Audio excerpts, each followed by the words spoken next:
When you launch your own business, you and you alone are responsible for selling your product and getting you customers, but not crossing a line into something that might land you in hot water. To walk this fine line, it's critical that you understand a concept that we're going to cover today. It could be the difference between wildly successful sales and an early bankruptcy. Most of you probably don't know that my first real taste of success in the business world was working in the real estate industry. Now, I did this overseas in the beautiful country of China. However, a couple years later, when I relocated to the US, I thought about getting back into real estate and decided to sign up for a standard real estate licensing course. This was one of those run-of-the-mill, meet every day for 4 weeks course offered by Long & Foster and covered mostly what you would expect. Some terminology and industry jargon, a little bit of legalese, and plenty of anecdotes from our very charismatic broker teacher, Mr. Lacey. Most of the classes were actually quite boring, and I didn't feel like I got that much out of it, except for one specific day. There was one class that just blew the minds of everybody in the class. It definitely led to the most exciting conversation and discussion we'd had from any of the days in the class. This concept was also something that I was surprised was being covered because it was being discussed so openly to people who didn't even have a license to work in the industry in which they're being trained. And yet this seems so relevant and important to the real estate industry, they thought this should be part of the introductory course. What is this mind-breaking thing that we covered?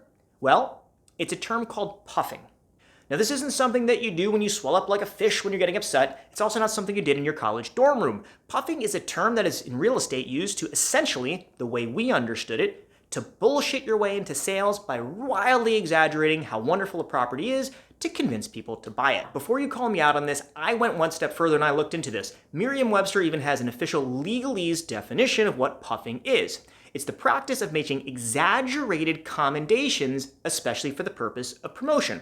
Okay, so far so good. You exaggerate to help promote your product and make a sale. However, this special definition even goes further to put a special note on the bottom. Generally, a seller cannot be held liable for misrepresentation for statements that amount to mere puffing, nor can puffing be considered to create an express warranty. Essentially what the dictionary is saying is that this term is so dubious and leads into some very sketchy, shady business practices that they need to tell you that it usually doesn't lead to criminal charges.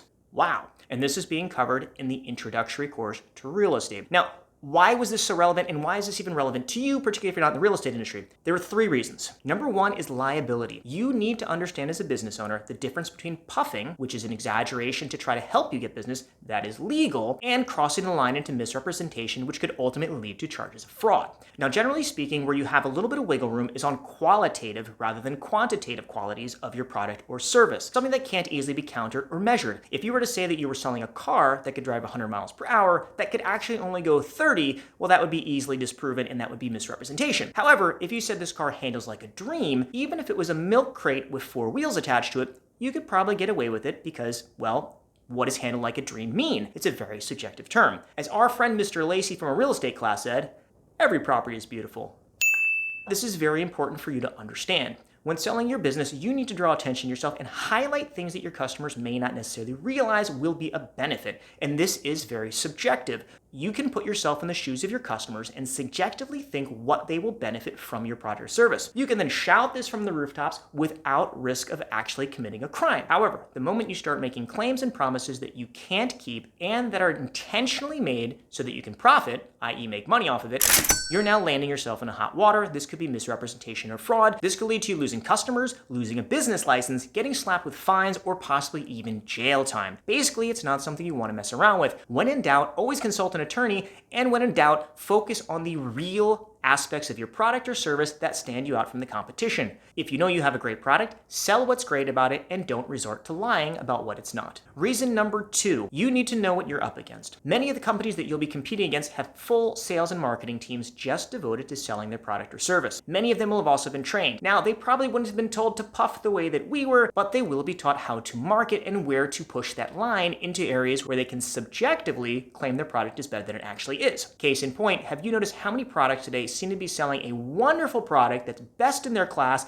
and will benefit humanity and change your life for the better? Basically, they just want to sell their product. But if they can make you feel good and they know good vibes sell, Why not market that way? When designing your marketing strategy, you need to look at your customer segment and look at what they might respond to. There's nothing wrong with putting gold wrapping on your package if the gold will sell better rather than red wrapping paper. That doesn't change the ultimate value that you're offering to the customer. At the same time, when looking at the advertising of your competitors, you should realize that everything that they're offering may not really exist. They might be also exaggerating or puffing a bit to try to boost their sales. Be aware of this, don't let it get you down, and stay focused on what makes your product or service special. And the third reason why you need to know about puffing is really the most important. You need to be loud and vocal about your product and service. Most of us growing up were taught not to stand on the top of the house, shout and crow about how wonderful you are, and tell everyone you meet, "Hi, I'm amazing," as the first thing you say to them.